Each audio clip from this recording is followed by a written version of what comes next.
All right, it is 11:45. We are excited to have some of the faculty and staff of the pop culture department here to tell us about what they're working on right now.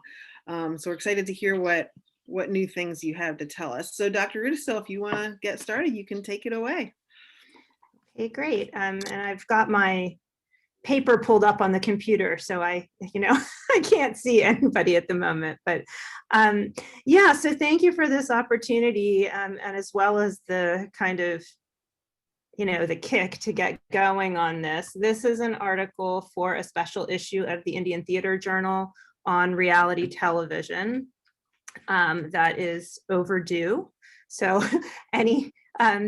any suggestions or comments would be helpful. I'm going to be working on this intensely over the next week to try to get it done. And it's about the dancing women of a show called Maanada Mayilada. Maanada Mayilada, the deer dances and the peacock dances, debuted on Coletta TV in 2005, completing its 10th season in 2015, and it has only done 10 seasons. That was the last one, making it the longest running and one of the earliest reality dance competitions in Tamil.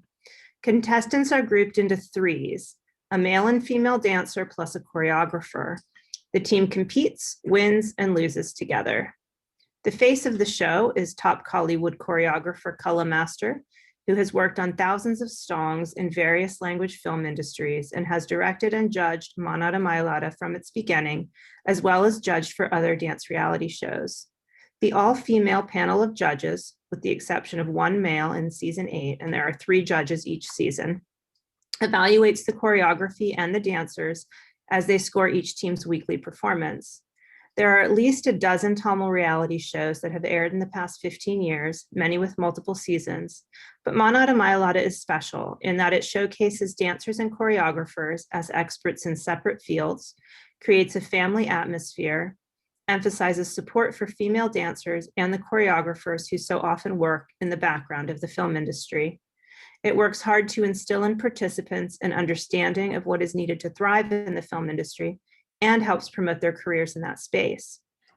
So here, I'm arguing that the structure, choreography, and judging on the show work together to support and promote the female contestants, as well as the male choreographers.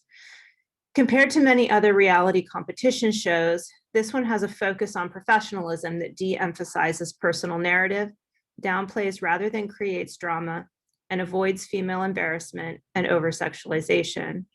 Women who are themselves successful in the film industry participate as judges so they can coach dancers on how to use the camera to their advantage and how to position themselves as heroes or heroines in these paired dances. While the films focus on the hero, with the female lead in more of a supporting role, this television show entirely consists of male-female dance, song and dance sequences and privileges women in a way the larger film industry does not.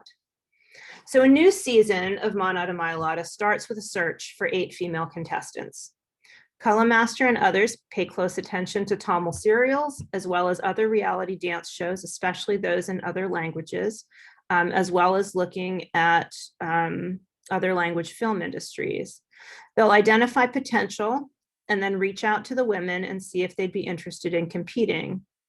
So for Maanada Mayilada 7, which is a season that I observed during shooting in Chennai in 2012, Coletta personally invited, at a minimum, Shivani, Shwati, Angita, Misha, and Shwarna this way. So all from Tamil serials or other language dance shows, and found Anusha working as an assistant dance director in the Telugu film industry. So once they get all the female contestants sorted out, the show starts looking for male dancers to partner with them. So in addition to their dancing skills, the male partners are chosen to specifically complement each of the hand-selected female contestants. Some are identified from performances in other spaces, but most of the men respond to open calls by sending in videos, photographs, personal details, and other materials expressing interest so they can be added to the audition pool. They're then selected by the producer and the director, which is a husband-wife team of Madhavan and Coletta, both based on their experience and their and their perceived suitability as partners for the specific female contestants. They might get hundreds of male applicants for 8 spots, so they can be very selective. And some of these men, they have jobs in other spaces. So for MM7, 2 of the contestants, Soria and Deepak, had mechanical engineering degrees, and they stopped working in that field in order to dance full time when they got these offers. And one contestant, Sujit, maintained his full-time job at Wipro Limited while participating in the competition. So once they get divided into the male-female pairs, they're assigned a choreographer from Kala Masters Dance School, who is expected to remain with them through the course of the competition. The choreographers compete in multiple seasons, being assigned a new pair each time. The dancer's relationship with their choreographer is crucial as they work together for every episode. The choreographer is done for the season when their couple gets eliminated, and the choreographer for the winning pair receives a substantial cash prize. So they are equally invested in the relationship and in working to showcase the individual talents of their assigned pair. So every week, the contestants are judged and their scores are totaled. And every few weeks, the pair with the lowest combined score will be eliminated. So each dancer and choreographer is guaranteed a minimum number of episodes, and they're kept or eliminated together, which means that the relationship between partners is central to their performances. So usually they haven't met before the season starts, and their chemistry on the dance floor and ability to work together is indicative of how they will be as professional film actors. In fact, Kala Master cites this as one of the biggest challenges she faces in keeping the show running. She says, quote, "You literally have to slave your heart out to get a show like this running smoothly. Someone or other will call at midnight and say, 'Master, I can't dance with my partner.' And then I have to run around and talk to them, tell them what a great opportunity this is and how they'll find their feet later on. I need to work these things out for at least 5 or 6 weeks into a new season. By the time 15 episodes are gone, the team begins to set and the dancers begin to realize what they're doing and the reach that they and the show have." So this sort of professionalism is one of the most unique things about Maanada Mayilada. So it's a professional show, but it's also a unified family affair. So I'll talk about both of those things here. So I was present for the shooting of most of season 7, and I met not only Kala Master, who is both director and judge, but her husband, who is the producer, and 2 of her nieces, one of whom is a host and another who is an assistant director. These relationships give Kala Master a lot of control over the structure and outcome of this program, far more than what you see in other reality dance shows. For example, on at least one occasion, when there was an elimination scheduled, she decided just to keep all the contestants for another week. When one of the contestants had medical issues, she arranged things to accommodate that and assigned a substitute dancer who was one of the previously eliminated contestants to work with her partner that week. I was also watching shootings for another show, and when a contestant had medical issues, she was automatically eliminated. So this was a little bit different. At another shooting, she awarded a 12 out of 10 score to one of the pairs to reward them for an exceptional performance. And the show is really in-house. So the choreographers, the backup dancer, and the staff are all connected to Kala's Kalalaya Dance School. So no one argues with her when she makes these decisions, right? And so with the other show I was working with, the judges, the director, and the producer were all separate. The rules were very strict. And here she has a lot of flexibility because she is the director as well as the judge. Her husband's the producer. Her niece is the assistant director, right? Everyone goes along with that. And I also wonder if this is part of having a slate of all female judges, where the goals really seem to be, 1, providing a platform for talented dancers and choreographers to gain a following with the public, and 2, to coach performers on the way the film industry works and to help them find their way in this complex space. So there really is a lot more nurturing and coaching that goes on in this show than you find in a lot of other reality shows, which are trying to create drama and get, excitement in other ways.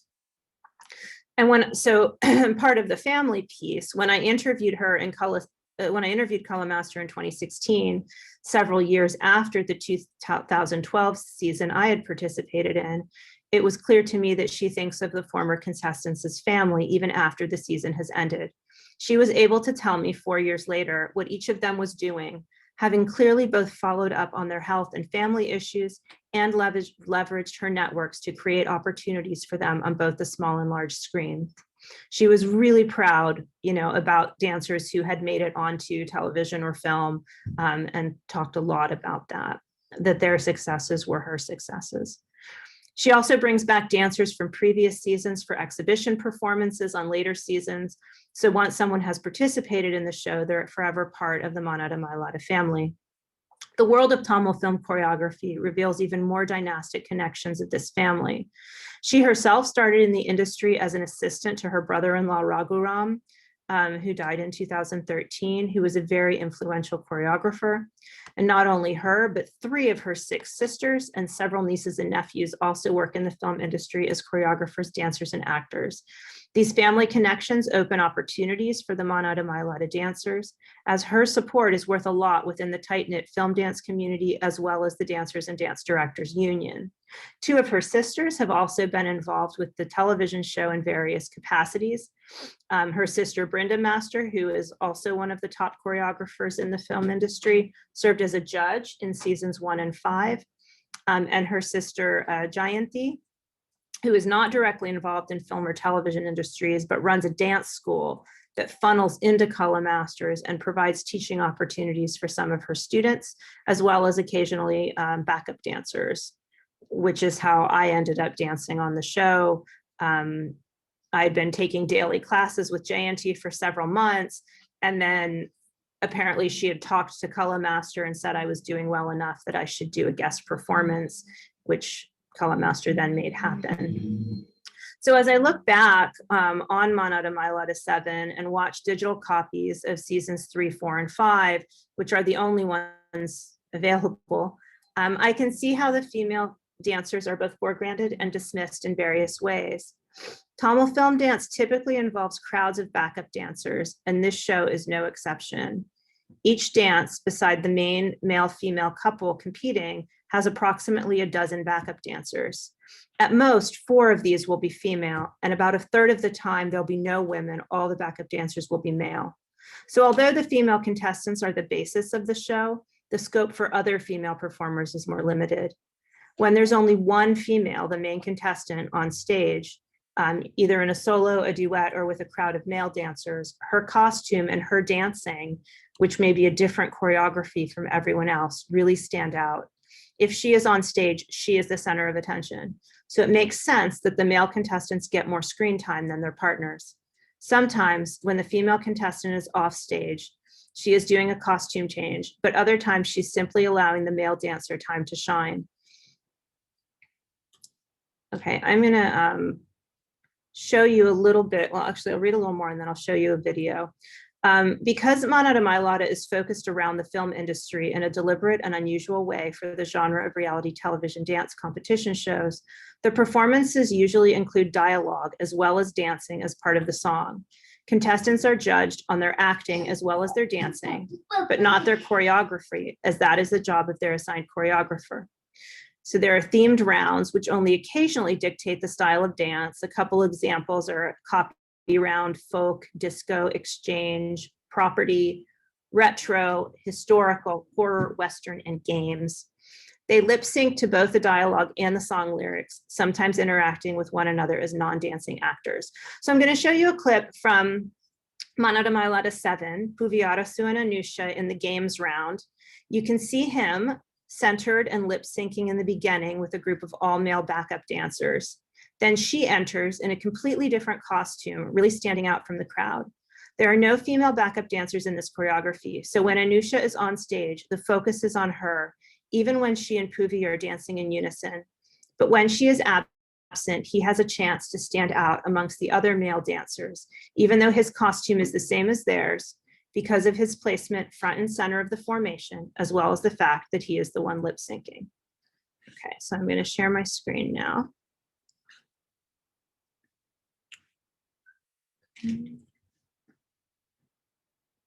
Final match நம்ம ஜெயிப்போமாடா?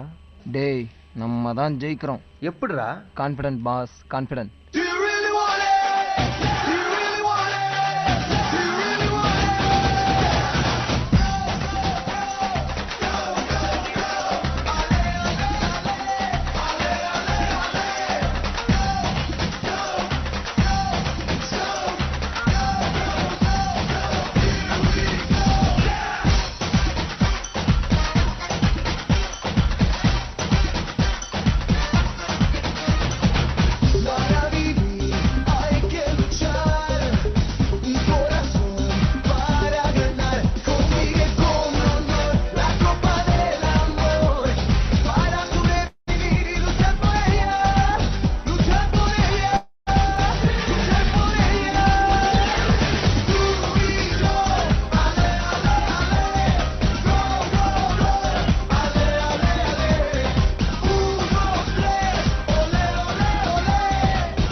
Pause there and stop sharing.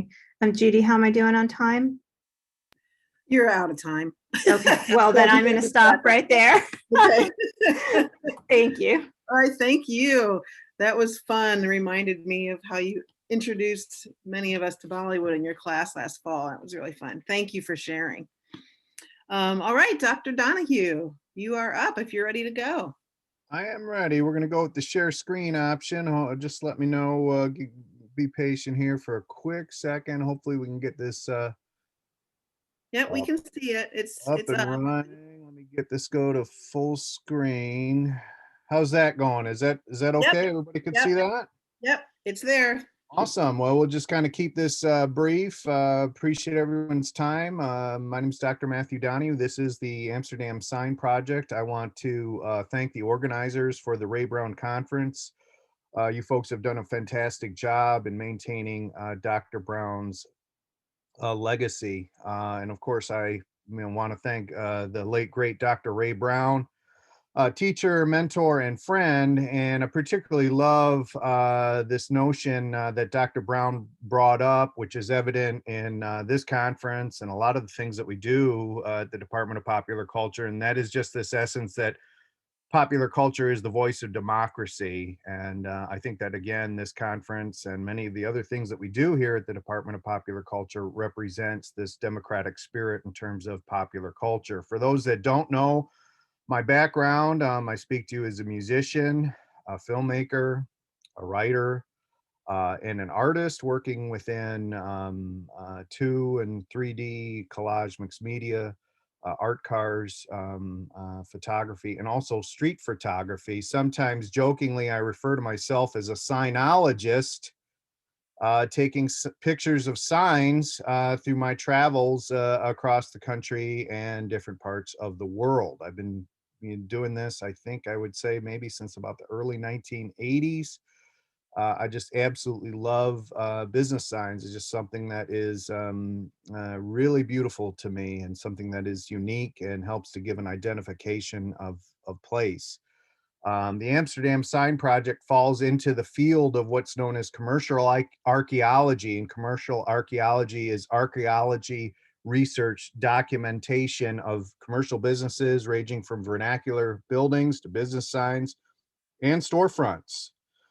There are numerous books related to this field, particularly books focusing in on signs in America, whether it be particular places like New York or Las Vegas or Chicago or Mesa region and so on, or Route 66 signs.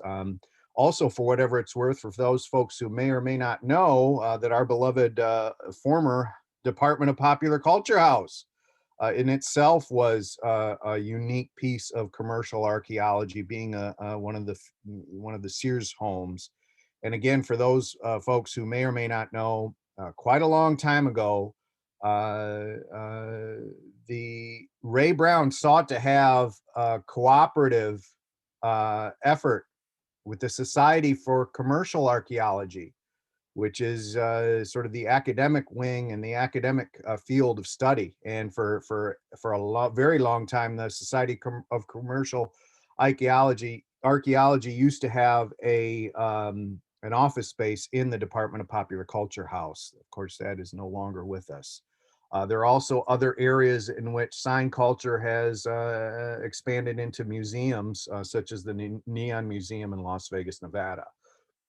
I guess that you could say I've done two previous commercial archaeology projects, one being the Heinz Farm Blues Club, one being the Amsterdam T-shirt project. The Heinz Farm Blues Club was documenting one of America's premier blues and rhythm and blues clubs in the 1950s and 1960s.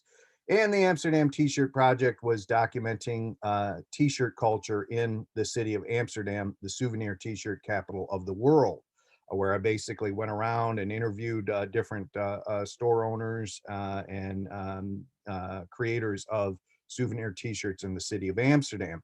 So in my travels around Amsterdam working on this project and whatnot, I just was blown away by the amount of signs in the city of Amsterdam, particularly in the central city of Amsterdam. And they're just everywhere. And so I thought to myself, well, I need to come back and do documentation of these commercial business signs in the city of Amsterdam. And why Amsterdam for this particular sign project? Well, Amsterdam, again, has an interesting history in terms of its urban elements, in that back in the day when Amsterdam was being created, folks were taxed on how wide their homes were. So that is why in the city of Amsterdam, the homes are very narrow and tall. And when the people moved out, businesses moved in. And so that is why this particular project really resonates well with the city of Amsterdam. So then at that point, I thought to myself, well, let's focus in on the city center, Amsterdam city center, which is this region here, and see how many business signs that we can capture. There was a strategy in reference to this particular project. This project was quite exhaustive physically. So I knew that that was going to be an intense part of this project. So I ended up doing physical training prior to the project. I was doing 3-mile bike rides and 3-pound weight lifts just to be able to deal with holding the camera, etc. My approximate schedule for this particular project was about 9 in the morning till 4 in the afternoon. I download the photos and rest from 4 to 6, and then I'd go out and shoot at night from 6 to midnight. Generally, I was taking 1 photo per sign, unless if the sign was an absolute gem, and there have been 3 phases to this project. But for the photographing project part of it, the editing, the review, and in case of this exhibition, the printing part of it. So the Amsterdam signs by day, and you can kind of see some of the layout in this little shot. Literally, it was basically taking a picture of a sign, walking 3 feet, taking another picture, walking 3 feet, taking another picture, walking 3 feet. And that was done throughout this entire city center here. It was very easy, kind of not necessarily easy to do, but because Amsterdam is very compact and is on this horseshoe kind of layout here, I'd basically walk up one side of the street, taking pictures, and walk down the other side. And so I was taking everything from the square signs, the wide signs that appear in the front of the business, and storefronts. And I just love the wide array of different signs and different images and aspects of the city of Amsterdam that are captured, highlighting such a diverse culture and thriving entrepreneurship in terms of the business community. And I love the homemade signs like this one for the shop called Game Over, to the neon sign here, the Lost in Amsterdam, or the Novo Play neon sign. And of course, storefronts playing such a key role in a lot of this, and kind of the play on different sort of comedic aspects of these signs, and so on. The other aspect then was capturing the signs at night, and again, the same deal. You can kind of tell by this street shot. Again, the buildings are very compact. They're very close to one another. It was literally taking a picture of a sign, walking 3 feet, taking a picture of a sign, and so on throughout the entire city center. And for me, really, the night signs is also really amazing. It's where the signs, kind of come alive and pop, if you will, if they use the photographic expression. And again, I just love all of the different signage and the way in which the signs really help to capture the essence and the vibe of the city of Amsterdam, and how Amsterdam is represented through its signs and also its storefronts. Love this one of Maanada at the Wax Museum here in the central city of Amsterdam. And then the presentation of the signs, particularly for this photograph exhibit that's on display at Jerome Library and Grounds for Thought. What I wanted to do was try and get as many signs for folks to see as possible. So I put them on 12.5 by 12.5 prints printed out. And again, the presentation of the signs represents some of the square signs that are hanging on the side of the buildings, which is kind of very much a characteristic of those signs. They really can't expand beyond this particular style. So I highlighted the square signs, some for you here. And then also some of the wider signs if you're facing the buildings and so on. And again, really amazing array of entrepreneurship and liveliness in the city of Amsterdam. This kind of gives you a feel for the way in which these signs have been presented, going from the single shots that I highlighted previously to these more wider shots. Amsterdam is a forever changing city. This is perhaps Amsterdam's most famous sign, the I Am Amsterdam sign. And it's interesting because the city of Amsterdam is going through many changes. The city is very much trying to curtail tourism. They have moved this sign out away from the Rijksmuseum, which is also kind of in the city center. This sign would gather, hundreds and hundreds and hundreds and hundreds of people an hour taking pictures by this sign. I think the city sort of felt it was becoming a nuisance at a certain point. They moved that. They've also placed restrictions on opening souvenir shops, which is also interesting. They are also doing away with the red light district. And they are also requiring and kind of putting curtailing and restrictions on the coffee shops. So one thing I'd like to do maybe 5 or 10 years from now is go back to Amsterdam, try and do this project again if I can physically, because it was quite exhaustive, and see how it has changed. I also want to thank folks involved. Giles Cooper Photography for their recommendations and help and assistance through this project.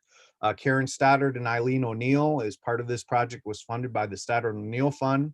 Dr. Charles Coletta and Dr. Tiffany Knoll for their support through the Stoddard O'Neill Fund. The businesses, sign designers, sign makers, the people of Amsterdam, and of course, my favorite home away from home, the A-Train Hotel in Amsterdam, Netherlands, who also provided great input and inspiration in reference to this particular project. I want to say thank you again to the organizers. I thought folks might get a kick out of these signs here, highlighting our beloved field of popular culture. This is a cool shop that I found called Pop Cult, which highlights everything and sells everything and everything related to popular culture. If you are interested, the Amsterdam Sign Project is on exhibit until the end of March at Bowling Green State University Jerome Library, as well as Grounds for Thought Coffee Shop in Bowling Green, Ohio. And there will be an extended remix of this presentation on Wednesday, March 17th at 10:30 a.m. on St. Patrick's Day. And again, I had to highlight this Temple Bar sign, an imitator of Dublin, Ireland's Temple Bar in the city of Amsterdam. Thank you so much for your time. And I will pass it over to Dr. Chuck Coletta. Thank you so much, Dr. Donahue. That was fun seeing all those colors and shapes and everything of those signs. Thank you. Thank you. All right, Dr. Coletta. Okay, well, I can rest assured there will be no dance. I will not dance in this presentation, so spare you all that. Let me share my screen here and get ready. Slideshow. Now, I'm teaching on, what do you call it? I'm teaching remotely this semester, and I have used to talking for an hour and 15 minutes at a slot, so I'll try and be as brief as possible. What I normally teach, for those who aren't familiar with me, I don't do any work with the grad students. The last several years, I've been teaching the 2000 level television history course, and I'm also teaching a comics and culture course, I think is what we ended up calling it, but it's sort of a superhero genre and comic book history course. There's lots of work been done in the last number of years on the superhero genre, but that is not all of what comics is. However, many of the old comics are just not reprinted anymore in other genres like romance, Western, funny animal, some of the smaller publishing houses. And what I wanted to try and do with this is to combine my interest in television and comic books. While other kids were outside playing in the sunshine, I was watching I Love Lucy again and again and reading comics. The reason I also wanted to focus on I Love Lucy this go around was due to the fact that this year, this coming October, is the 70th anniversary of the I Love Lucy show. Lucille Ball was once called the most recognizable human being who has ever lived on the face of the earth. Her show, I Love Lucy, and her other follow-up series have never been off of television. They are constantly being rerun. Somewhere at any given moment, somewhere in the world is watching Lucille Ball. She was on CBS at Monday nights at 9 o'clock, pretty much uninterrupted from 1951 until 1974 in various formats. And I Love Lucy wasn't the first sitcom, but it really did set the standard for what we think of the traditional American three camera sitcom. And I'm just gonna, and here are just a couple of stats to show you what a juggernaut this thing was. It was the first show to reach 10 million viewers. 29 million people were watching in that first season. 71.7% of the American televisions tuned in to the episode where Lucy Ricardo gives birth to little Ricky. The next day was the inauguration of President Eisenhower. Lucy beat Ike that year. And the show was one of the few to go out on top in terms of being #1 in the ratings when it finally ended. Nobody expected this show to be a success. Lucille Ball was 39 years old when the show started, and the impetus to get into television was to get her husband, Desi Arnaz, off the road. He had been kind of fooling around on her while she was doing her radio show, My Favorite Husband. The idea was, let's get him off the road. Let's find a project that we can do together and that we can start a family. And so that was the impetus for the show. There was a lot of resistance when it first began from the CBS executives that the American public would never accept this white woman in an interracial relationship with a Hispanic man. They ended up having to do a variety show at several major cities across the country: San Francisco, New York, Chicago, a couple of other places, to basically prove that the American public would accept this relationship. They had been married for nearly 10 years at this point. So they were a celebrity couple, but the interracial aspect was problematic. But once the show got on the air, it was almost an immediate hit. Just one little bit of trivia, the title, I Love Lucy, it was the compromise. They did not want his ethnic name in the title, not the Desi Arnaz, Lucille Ball show. So it became I, Ricky, or I, Desi Loves Lucy. And it just captured the public attention immediately. And you see from these slides, and I'm not going to read them all to you, but if anybody wants to look at this presentation later, you're more than welcome to. Lucille Ball was on the cover of Time and Newsweek within that first season. This was sort of seen as a groundbreaking show. They were starting to move away from somewhat the variety shows popularized by Milton Berle, and now shows were going to be filmed in California in front of a studio audience. And this turned out to be their big moneymaker. Lucy and Desi insisted that the show be filmed rather than done live. CBS said nobody's ever going to want to watch these things ever again. After one time, Desi took a pay cut and they got the rights to the syndication. So that's where all their fortune lied. When Lucy had the baby on January of 1953, very soon thereafter, she ended up on the cover of Life magazine. And the one thing that we don't often think about, or I never really thought about in terms of I Love Lucy, was just the sheer amount of merchandising that was available for this show. We don't think of sort of family sitcoms as being, lots of toys and games and products, but Lucy and Desi were smart enough to realize that this was a good source of income. Probably the product that they're most associated with is cigarettes. Lucy was sponsored by the Philip Morris Tobacco Company, which was somewhat unusual at the time for a cigarette company to be the sole sponsor of the show. If you watch I Love Lucy, they do smoke a lot, like people were smoking much more then.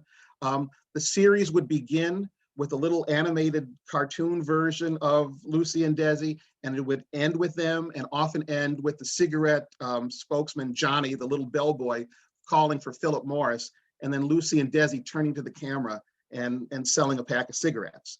Unfortunately, both of them did die from smoking-related illnesses in the 1980s.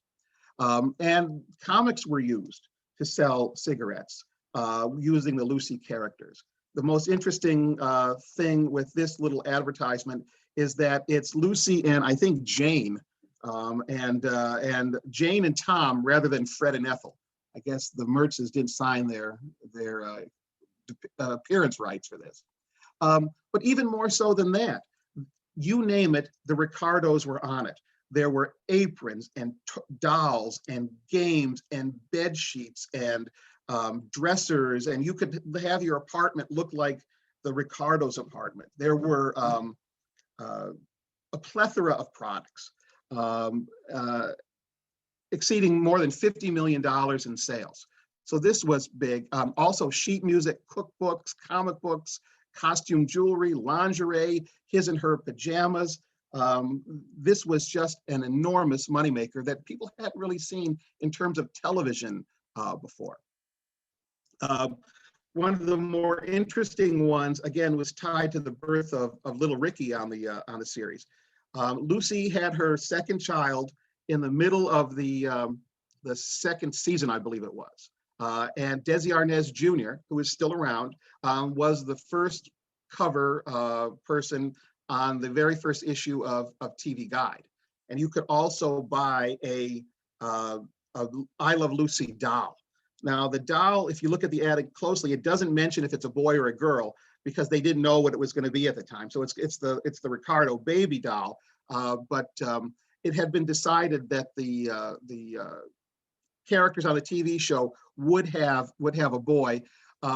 What's interesting is that Lucy timed having her real life child and the character Lucy Ricardo had her child on the same day, January 19th, 1953.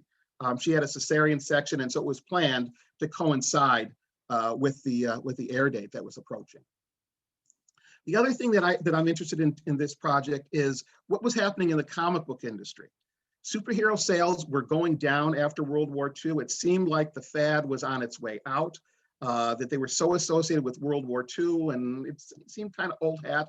And the comic book publishers were casting around, trying to find something that would replace the dominant superheroes. And so we start to see the rise more of romance comics, Western comics, detective comics, but also comics tied to television and radio shows and popular personalities of the day. For example, the Bob Hope comic book ran into the mid-1960s, along with a comic book teaming Jerry Lewis and Dean Martin, and then Jerry Lewis later than himself. Roy Rogers and Dale Evans, Ozzie and Harriet Nelson, Jimmy Wakely, Alan Ladd. Some of these celebrities are long forgotten by most people today, but they were successful enough to have their own comics. Dobie Gillis, and here's the first cover of Ozzie and Harriet. Jackie Gleason and the Honeymooners, Sergeant Bilko, which is a great show if anybody remembers that one. Lucille Ball had actually appeared herself in a comic book doing a biography story in 1950, promoting her new movie with Bob Hope called Fancy Pants. And here she is, a radio star. Little did they know that a year later she'd sort of dominate television. So this gets us, I know I'm going to talk way too much, so I'm going to go fast, into the Lucy in the comics. It was another good source of income and merchandising opportunities. The I Love Lucy comic book ran longer than the Arnaz's actual marriage and the TV show. The comic book actually ended in the early 1960s, and then they phased it out into just a Lucy and minus Desi. The I Love Lucy comic strip, oh, I'm going way too slow. The I Love Lucy comic strip debuted in 1952. And just to wrap this up, what my research primarily focuses on is the comparison and contrast between the TV show episode where little Ricky is born and the comic strip version. They are completely different storylines. And just to, since I only have a minute left, just to wrap this up, the problem with the comic strip is that it's a watered down version of the TV show. Everything that makes the show unique and fun and humorous is sort of drained out. They don't even give Ricky Ricardo an accent. They barely leave the apartment. It's basically a kind of sad version of High and Lois. And so what I'm going to be doing in this project, and I'm going to be expanding it to talk at the Pop Culture Association later this summer, is to see how the strip proceeded and evolved and why it eventually died. So I know I didn't get into the meat of it, but thank you for your attention, and I look forward to passing it off to Nancy Down. Okay. Here we go. Thank you very much, Dr. Coletta. That was fascinating. I had no idea there even were comic strips of I Love Lucy. So thank you and good luck with that project. Dr. Down, it is ready for you whenever you are.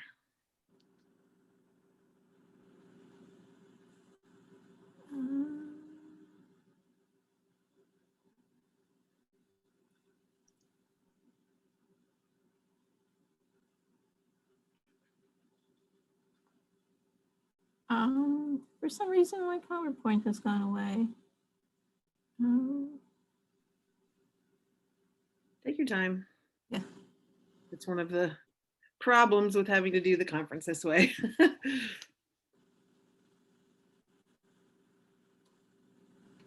Okay, let me try this time. Okay. There, we see it. Yeah. Yeah, but just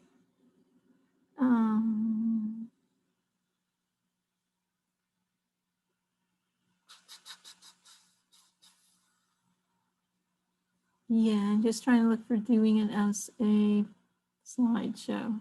Yeah, if you go down to the very bottom, you can see there's a little like square on a stand. If you click that, that'll make it one of those little icons at the very bottom on the right. Yeah. There. There you go. Okay. So my research interest has been in the spider pulps. We have a large collection of pulp magazines in the Popular Culture Library, and it's just kind of interesting to me that there's like two audiences for the pulps. The original audience who bought the pulps when they were published back in the 30s and 40s, and then people who collected the pulps, probably who are just a little older than me, and mostly men who have collected the pulps over time and written a lot of articles and zines and that. There's really not that much scholarship about them, but there's a lot of people who I guess you would call collectors who write about them. So let me see if I can advance to my next slide.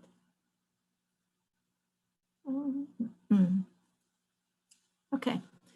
So this first I'm going to give a little background about the spider pulps, but this is a reprint of one of them. Most of them, because they're printed on the pulp paper, are very fragile, so I try not to handle and do very much with the originals.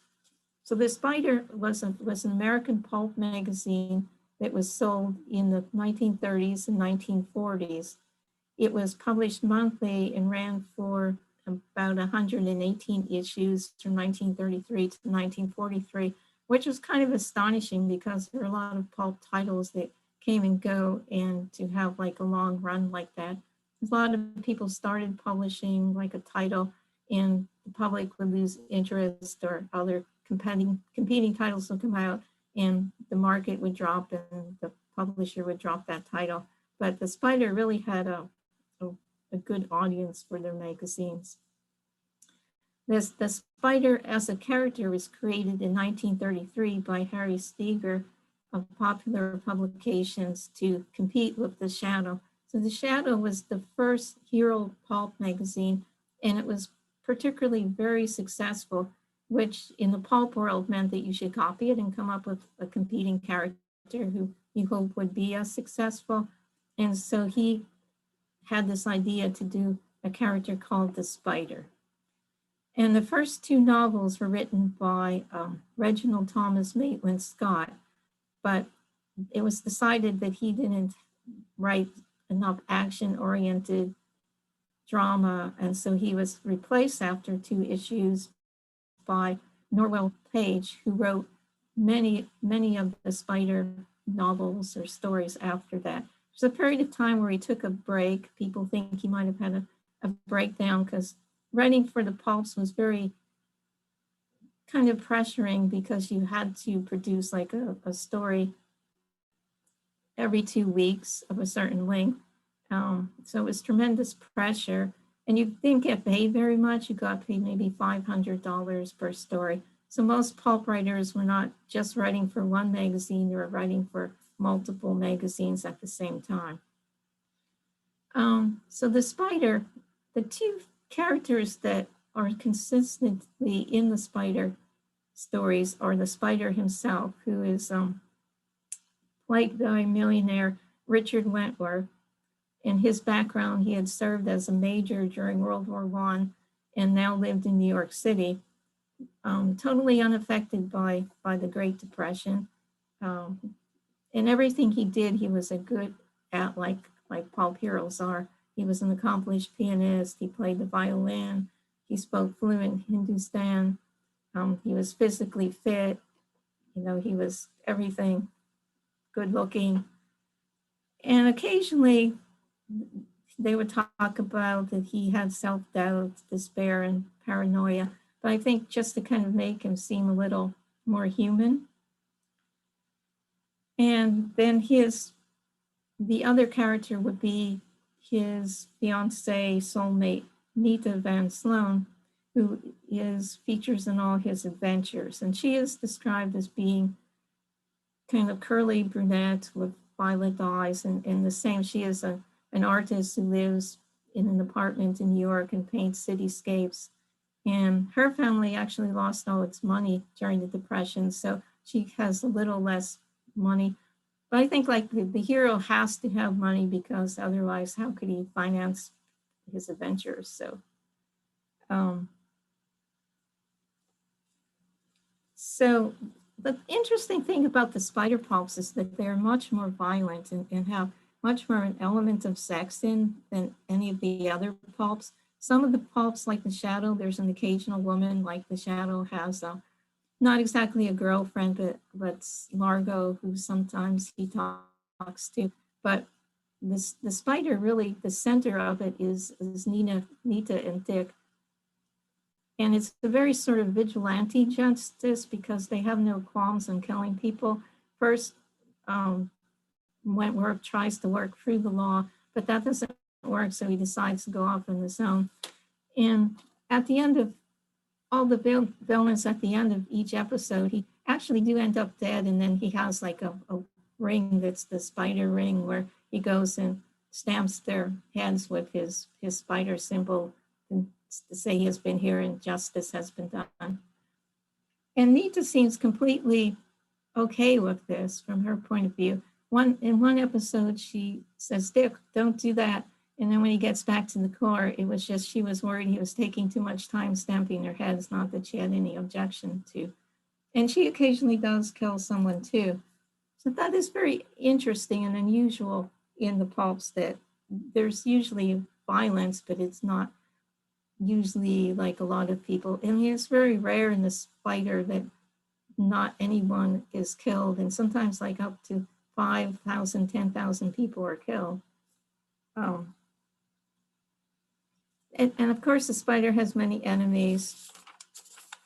And just to give an example, some of the plots are just really kind of bizarre. I'll just give a synopsis of one. It's called The Rule of the Monster Man. The Wreck, which is one of Wentworth's nemesis, has twisted cripples, and his twisted cripples strike the World's Fair. Nita is surgically crippled and is ashamed to return to Wentworth and takes up baking. So there's ties in with current events that are happening. But one of the things I think is interesting, you have at the center of this relationship between Wentworth and Nita, who are sort of they talk about getting married, but they never do marry. Sometimes they kiss and they hug and they're concerned about each other's welfare, but they're never going to consummate their relationship. And it's always like they think they're going to get married, but something happens and they put it off. But they're in the middle of all their adventures are very sexual, and like Nina's always captured and almost raped, and her clothes are ripped off, she's whipped. And so there's all this imagery about violence and sex, but then their relationship stands at the middle of it, sort of pure. No, they can't give in to any temptations. They have the moral high road. And it's interesting how this operates throughout their adventures. And just the adventures get kind of more weird in close to the 40s. And there is one at the end where Nita is at this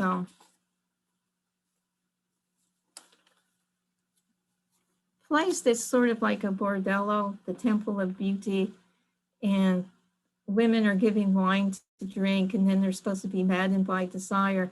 But Nita drinks the wine, but she wants to, and this is just kind of really weird, makes a deliberate choice not to surrender.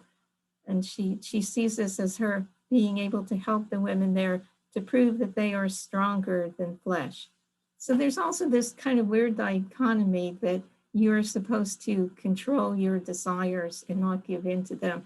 And Wentworth and Nita are sort of the emblem of how you should do that and how you should live in the midst of all this violence and sex, but remain above it. So I'm not quite sure where I was going to go with this, but I was thinking, because I started out thinking, well, maybe there's something a little bit feminist about Nita. You know, she can handle a gun, she can do this. But then when she gets into the more moralizing episodes and she talks about being more pure and above your desires. I thought it sends a like kind of really different message.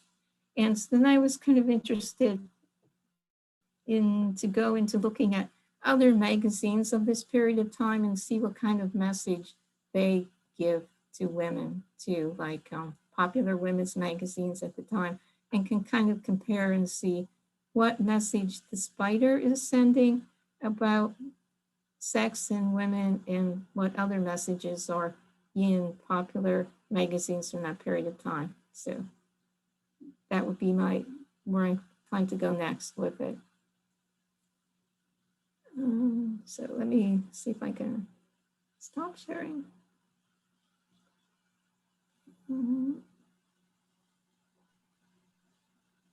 Yep, at the very top, there should be a button that says Very top. stop share. Stop sharing. Yeah. Now I see it. All right, So I think thank there's a- you. Oh, Ori, go ahead. Sorry, I thought you were done. So I think there's a lot going on with the Spider, and so it just kind of interests me to do a lot more research on, like, you know, the pure white body compared to all the monsters and everything, and the things with class and that. So I'm just kind of really at the beginning of my project. Wonderful. Thank you so much for sharing that. That was a new character for me. So I appreciate learning about that. All right, now is a question and answer time. This panel like officially stops at 12:45, but then we have a lunch break after that. So people can feel free to continue talking here or to continue conversations that were going on before that we had to cut off. So what questions do you have for the panelists we just heard from today? Yes, Dr. Clinton. Oh, you're muted. I have a question for Nancy. Oh, there you go. Okay. Oh, Not muted. Okay. I can hear you now. Okay. I had a question for Nancy. Were there any female writers of the pulps? I mean, there were so many pulps and there were so many writers. There must have been some women, weren't there? Or were there not? There were some women, but Or it's, did they, yeah. good. Oh, there were some women, but it's really hard to, like, some different genres were written by women, but I can't find any of the, like, hero pulps that were written by women. But because people wrote under house names, so everyone like wrote under Grant Stockwell, and that involved maybe 4 or 5 different writers over time. So it's kind of hard to go back and who was actually writing under the house name. But there certainly were some women in other genres writing pulps. Thanks. Yeah, Alex, go ahead. So I have a question for Dr. Coletta about kind of early sitcoms. So my understanding of kind of 1950s, 1960s sitcoms is they tend to overwhelmingly focus on small town Americana with, you know, things like the Andy Griffith Show and Leave It to Beaver, that whole thing. And it wasn't until the 1970s that we really started seeing more, you know, kind of urban, sophisticated Mary Tyler Moore style sitcoms. But I Love Lucy really seems to be an outlier in that. And I almost, and based on the date, seems to precede a lot of kind of the, you know, more hee-haw style comedy. So I guess what kind of accounted for these kind of shifts between urban and rural focuses in early sitcoms? Well, you know, the early sitcoms, there were plenty of sitcoms set in cities. There were the Goldbergs, not the Goldbergs that are on TV now. There was Amos and Andy, but there's something in TV history that they call the rural purge. Mm-hmm. And what happened was that CBS was making hand over fist with things like the Beverly Hillbillies and Green Acres, which I've been watching on MeTV a lot this pandemic. And this is the switch to a different demographic. This is the beginning of narrowcasting, what I talk about in my class. CBS decided we are not going to go for the widest audience possible anymore, but we're going to go for urban, educated, and young audiences. And that's where our advertising dollars are going to be. We're going to attract those advertising dollars. So like I mentioned, this is the 70th anniversary of I Love Lucy, it's also the 50th anniversary of All in the Family. And last year was the 50th anniversary of Mary Tyler Moore. And then you start to get Maude and the Jeffersons and all those Norman Lear shows where they were dealing with current events. But there are plenty of sitcoms, many of them long forgotten, that were dealing with people living in cities in the 50s. There was the Ann Southern show where she was a private secretary. As TV starts to move west, I Love Lucy was the first major show to be filmed in California because Lucy didn't want to move back to New York. And then you start to have more shows that were set in smaller towns. I guess the last one I would mention real quickly is sort of the classic urban sitcom, might be even more than Lucy, would be the Honeymooners, which was set in Brooklyn in an exact replica of Gleason's childhood apartment. But that's a really interesting topic that you're talking about.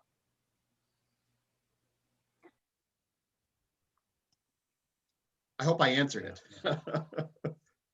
Yeah, no, thank you. Yeah, I guess, so if I understand correctly, like the urban sitcoms were always there, and the Right. rural purge wasn't just sort of the creation of new media. It was sort of the destruction of old media. It was about that it was about sort of narrowing rather than shifting their focus. Right, and I think what happened for CBS is that, especially because they were sort of the premier network, is that their schedule just got overwhelmed with rural shows, the Hillbillies and Mayberry RFD and the problem was that by the late 60s they were skewing old, and they wanted to get that younger market. But there have always been sitcoms that reflect in a certain way the urban experience, but more so in the early 50s. The earliest days of TV is all set in New York. Everything is coming out of New York, and so it's going to reflect that. But unfortunately, a lot of those shows are not repeated or sort of only on certain discs. There's a great show called Mr. Peepers with Wally Cox and Tony Randall, sort of a high school, New York high school biology teacher, which is great, but the video quality isn't great, so we don't see those too much. And that's just to wrap this up, that's the problem with sort of the media today, is that everything is not streaming. And so we research what's available. And thank God for Nancy and the ladies at the Pop Culture Library, because we have access to all this stuff. Where else could you look at these scripts and things? But that early 50s period is very interesting. All right, what other questions do you have? Feel free to type them in the chat or just unmute yourself and ask if you have questions. I have a question for Nancy.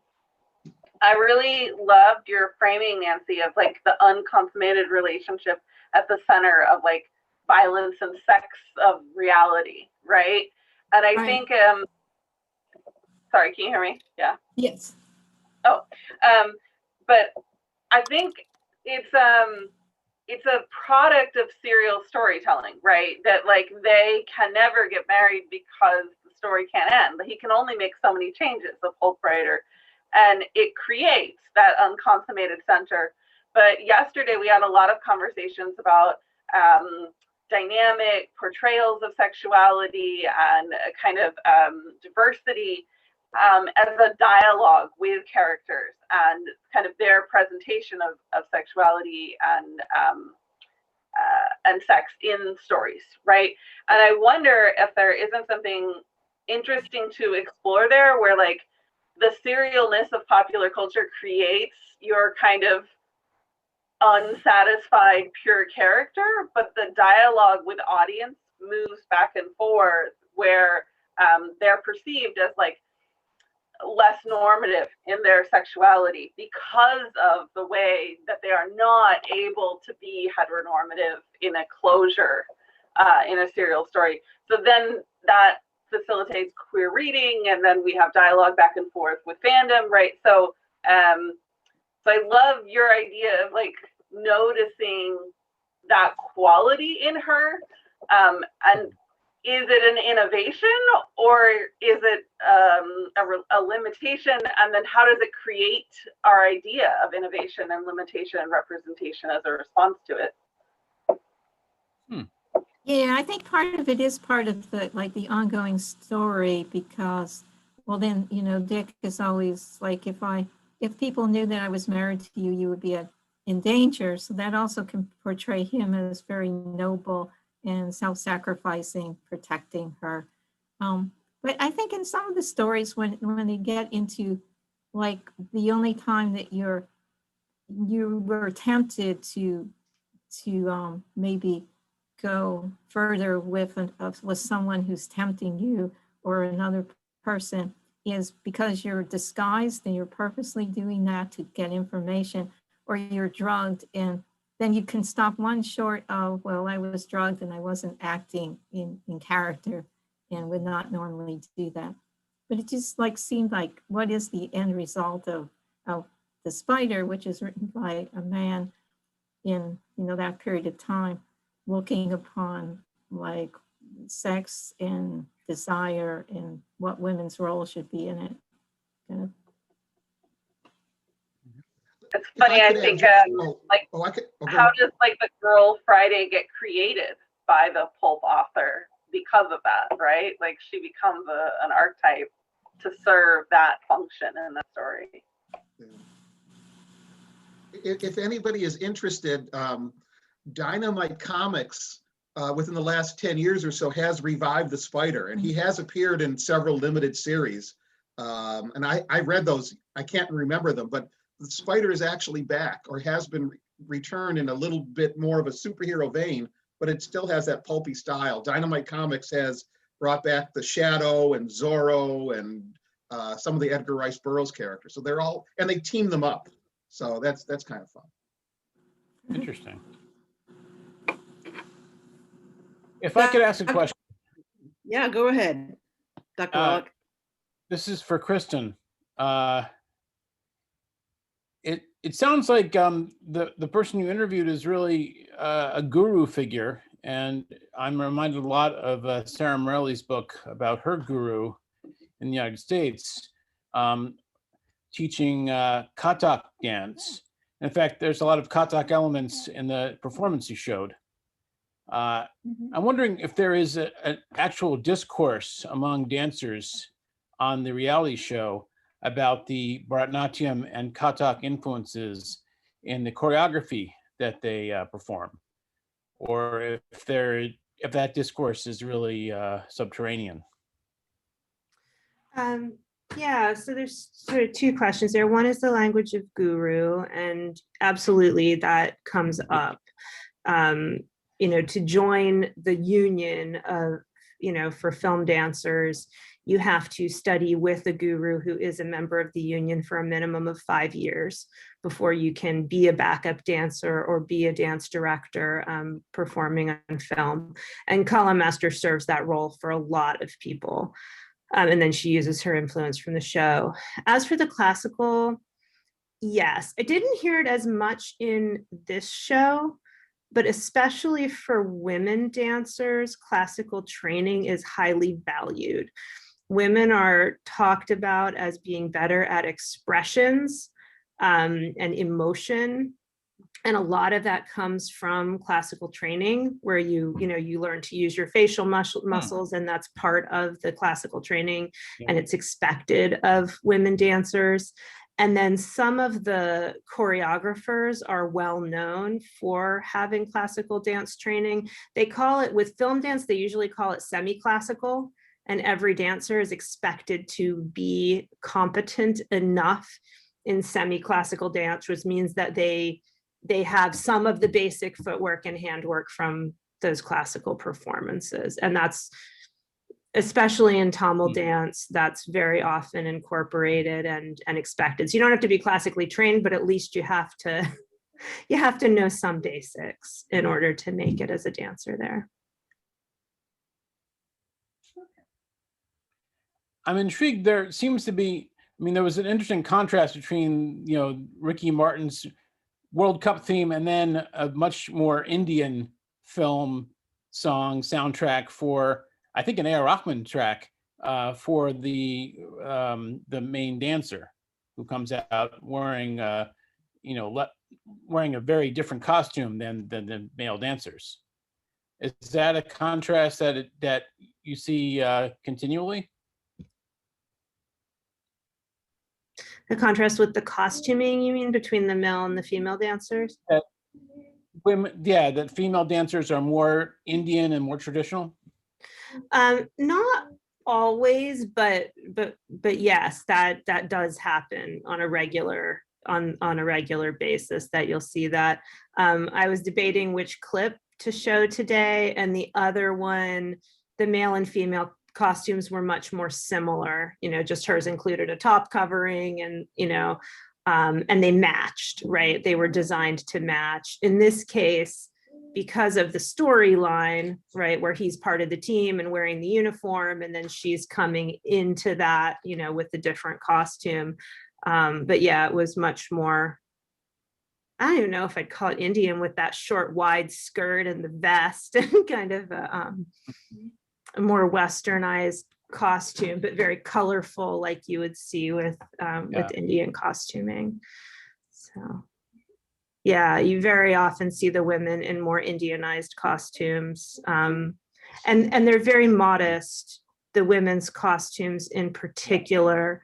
And I mentioned that a little bit later on, that I didn't get to talk about, which, even when they're more revealing costumes, the women always wear a full body unitard underneath, so that they're never showing actual skin. And that's one of Color Master's hard and fast rules for anyone who performs on any women who perform on the show, including me when I performed, because my top was midriff bearing, but I had to wear a very uncomfortable and hideous nude colored unitard underneath it in order to preserve my modesty, which I wasn't as concerned about, but it was a rule. So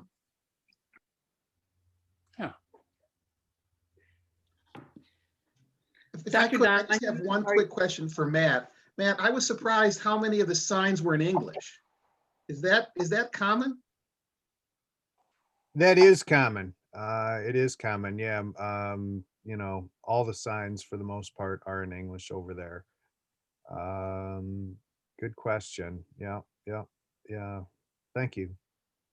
Dr. Donahue, are you planning on making a book with those signs like you have with some of your other projects? Yeah, I'd like to. I'd like to do a book and it would be very much laid out in the same way that I did the prints, just to provide an opportunity to get as many images as possible out there. I took over 3,000 pictures of signs on the project, and I would love to show them all, but that would be a 3,000 page book, and that might be a bit cost prohibitive, trying to do it in color and all that other good stuff. But I can't reiterate enough how exhausting it was. I mean, it was,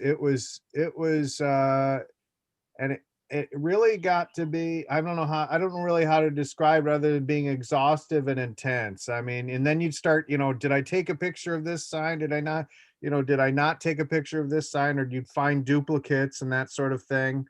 It really was a lot of fun though. I mean, like the finished result. And again, I think, it's interesting too, because, like Hollywood has the Hollywood sign, or, Las Vegas has the old school Las Vegas sign. And so on. So usually, a lot of these kind of cities have just like one sign that's indicative of a city. I just loved doing it in Amsterdam, and I really don't think that something like this could be done in another city for whatever it's worth. I mean, I've traveled all around the U.S. and Europe and Asia and Canada and a few other places. But it just seemed to be perfect in terms of the compact nature of the city of Amsterdam, the way that the businesses are presented. Again, as I mentioned, with the folks being taxed back in the day on how wide their homes were, and then the businesses moving in. And the businesses do have this kind of standard signage, like in terms of like what I highlighted on the square signs. they're all very, they cannot deviate from that. I think if I had to follow up, I would like to do maybe a very, very mini documentary on this topic, interviewing sign makers over there, maybe interviewing some business owners, and kind of expanding on it a little bit. Probably couldn't get a 30-minute documentary out of it, but a cool little 10-15-minute one I think would be pretty cool. I don't know. I'd like to do other cities, but Amsterdam just seemed perfect. But I would like to maybe go back there if I could physically do it in 5 or 10 years, because I can't reiterate enough how much that city is changing. And basically the city leaders are trying to discourage tourism at this point. And there's other European cities that are also doing this. They're just like their cities are being overrun by tourists, and Amsterdam is taking direct steps to prevent this. Kind of a long-winded answer, but thank you. Dr. Clinton, did you want to ask something?